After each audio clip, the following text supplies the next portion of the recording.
Hey guys, welcome back to another episode of Model Railroads and Structures Show. In this episode, we're going to continue on with Gillmeister coal, part 4. I took a few days off of building this kit because I wanted to size up how I was going to set things up on the base. Having done that, it's time to start back up. Stay tuned to the end of the video where I'll ask a question so you can answer in the comments. Before we get to putting the coal kit onto the base, we need to add the coal bunker, where the railroad comes and drops the coal off out of the hoppers. From this bunker, the coal is transported up an elevator into the coal tower itself. I painted all the plaster pieces camouflage tan as the base coat and let it dry completely. Plaster pieces soak in a lot of paint, so it's nice to prime them first with a like color.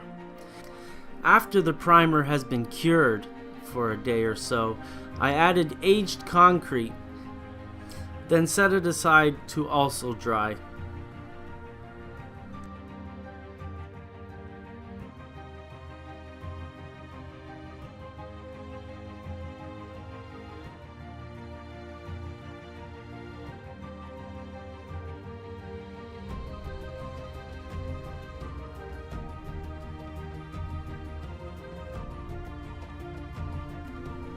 I'm using a 2-inch thick blue foam base for this project, and its size is 2 foot by 2 foot square.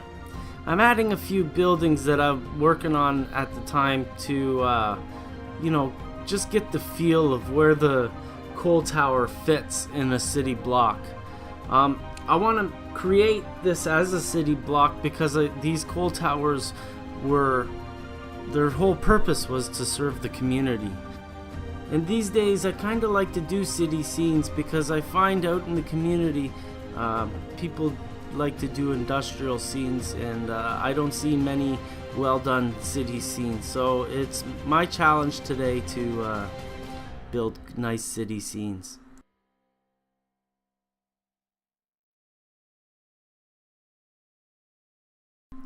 The rule of thumb for city placement is to take your time, try out a bunch of different angles, get your camera out and try to take a photo of what you're trying to put together here.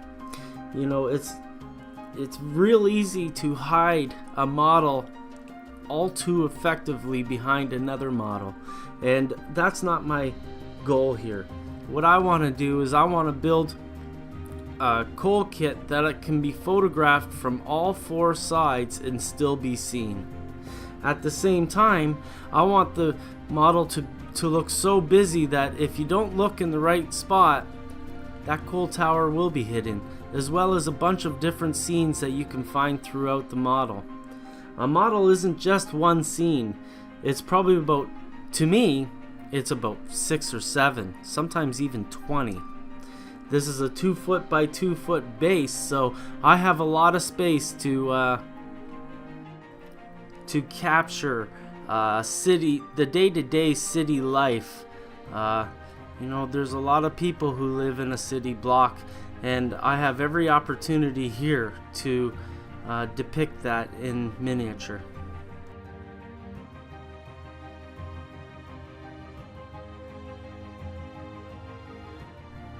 The reason why I used a 2-inch thick styrofoam base is because of the coal bunker that I'm about to cut out. This wouldn't work with a smaller base, so I kind of had to use the 2-inch variety. Also, for those paying attention, you'll notice that when I first sized up where I was going to place this coal tower, I wanted to do it in the corner of the layout where my hand is. However, when I installed the coal bunker, I installed it backwards. So the coal tower had to go onto the other side. And that wasn't a disastrous mistake because I could have just flipped the coal bunker around. But I decided that it was a better placement to have the coal tower in the middle of the layout than in the corner. that's just the way modeling goes. Sometimes you have to decide, you have to reassess your plans halfway through.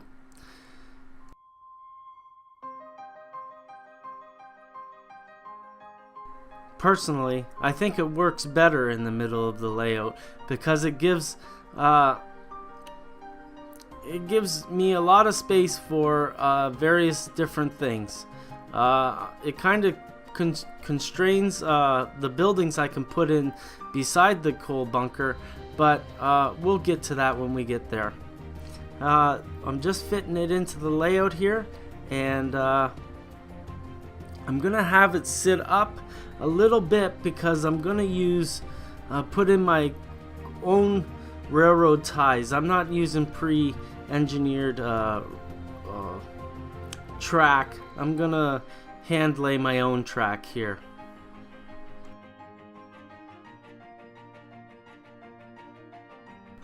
I'm happy where the bunker's been placed, so I'm just gonna glue it in with my trusty weld bond.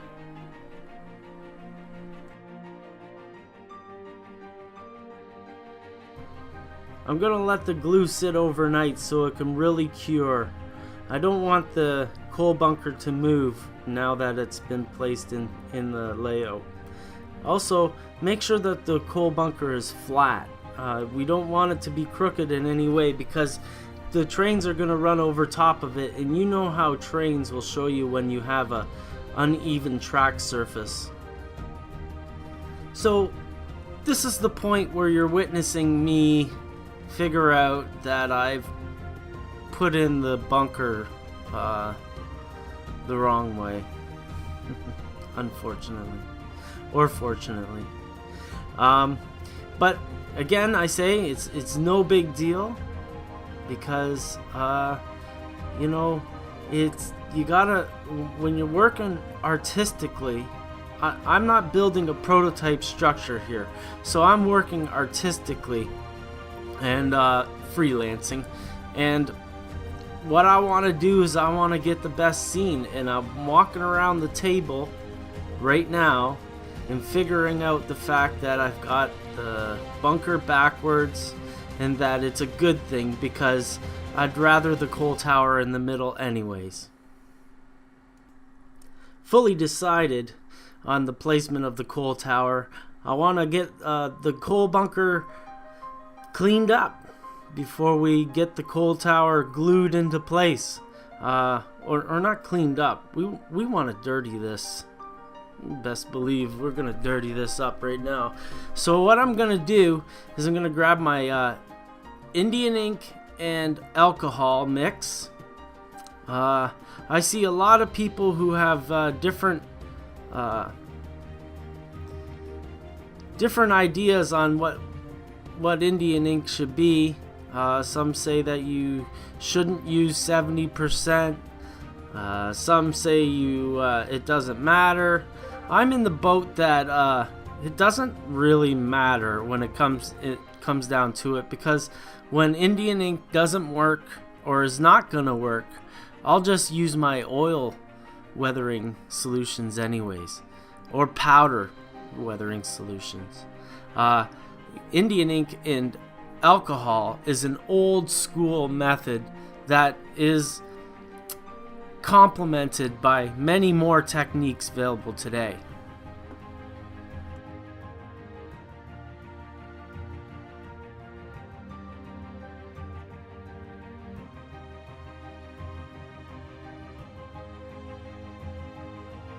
Off camera, I put together the roof of the bunker where the elevator goes in. And in the kit is also an I-beam shaped piece of strip wood that I painted oxide red, and that's where the rails are going to go across the bunker for the hoppers to sit over. Again, before I glue down the coal tower, I want to have everything set up on this bunker to be able to make sure that the coal tower is placed in the perfect position. So to be able to get my I-beams into place, I'm gonna have to put down the rails and get a track gauge to make sure that it's gauged properly. Also, I design by look, so I want to get the rails in there so that I can see exactly how the scene's gonna look. Sometimes, you know, I'm gonna change something just because of how the weeds are gonna fit in, or the scenic materials.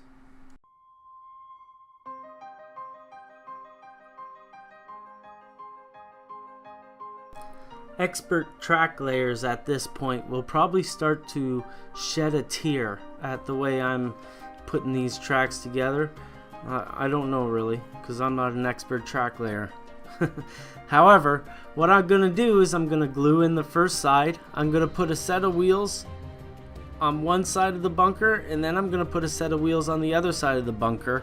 And while the glue is drying, I'm going to use the tweezers to make sure that they are the right distance apart. After all, this is going to be a dead-end track, so there's not going to be any running trains coming through here, and I imagine a derailment every now and then in a section, a not maintained section like this would be fairly common.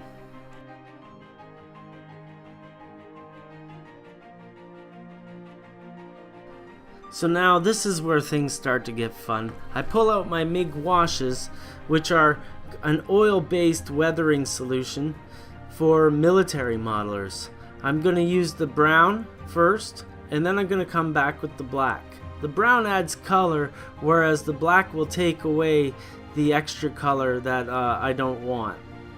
You know, the brown will mimic like a rusted solution, and the black would be oil or creosote from the coal. I'm just gonna hit all the surfaces with the brown, and I'm gonna come back and hit the rest, and hit around where the train goes over top and where it drops the coal black. So basically on the outsides is gonna be brown, on the insides is gonna be black.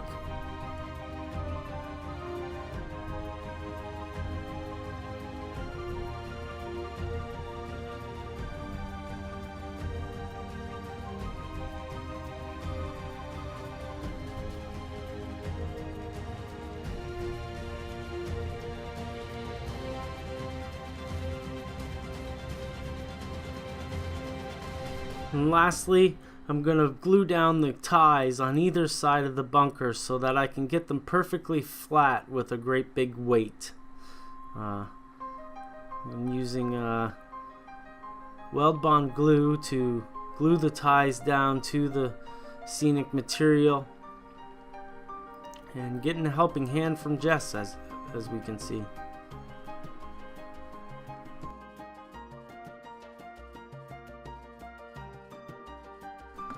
So now I'm finally sizing up where the coal tower is going to sit. Still no glue. I want to mock everything up. I'm going to glue the elevator to the base and paint all the doodads just to get everything done so that the elevator is glued to the tower, not glued to the base just yet.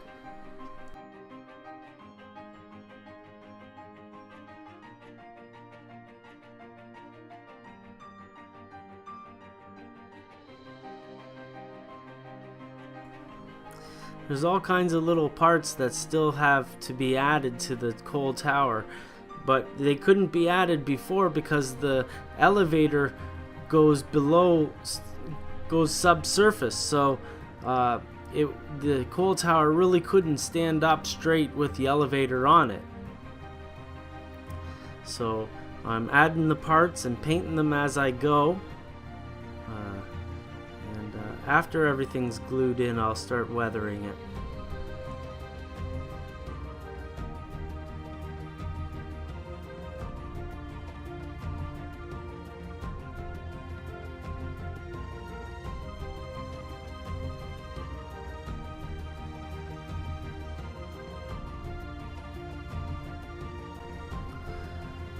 So rust color polyscale is pretty much the same as red oxide red. So I'm just putting them in.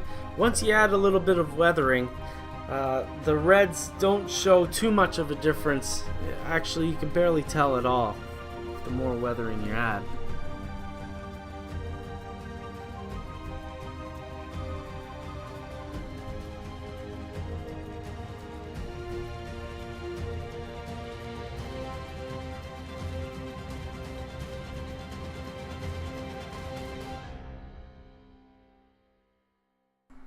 However, we're just gonna finish things up here. Like I said, we're gonna have to add windows to the hoist house above.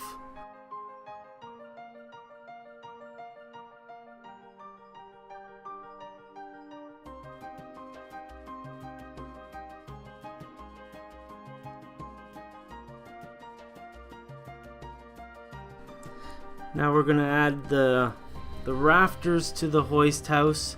We're going to cut the rafters using the templates provided in the kit.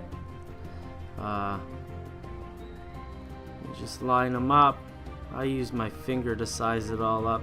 You know, if you're worried about fidelity and all that stuff, you know, you could mark it and double check and all that stuff, but I don't do that stuff.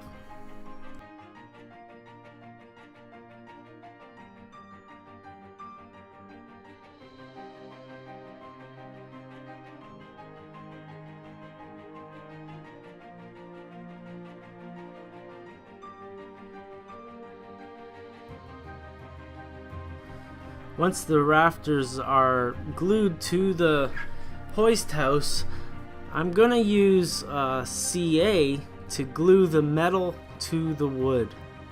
As some people may know, it's really hard to glue metal to some mediums. Plastic, for instance. It's a really hard task to do. Some people say to use 5-minute epoxy. I just use CA, and then I tell everybody, don't touch.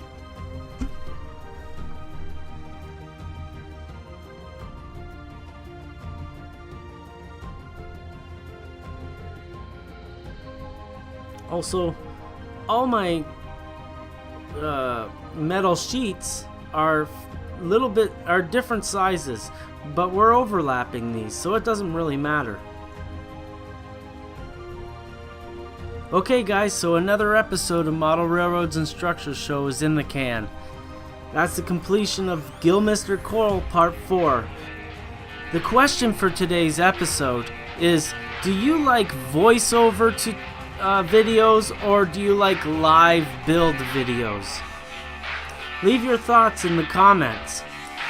Please like, share, and subscribe if you like the videos. Also, if you want to support the show, please check out patreon.com/Ron Pare. And as always, thank you for watching.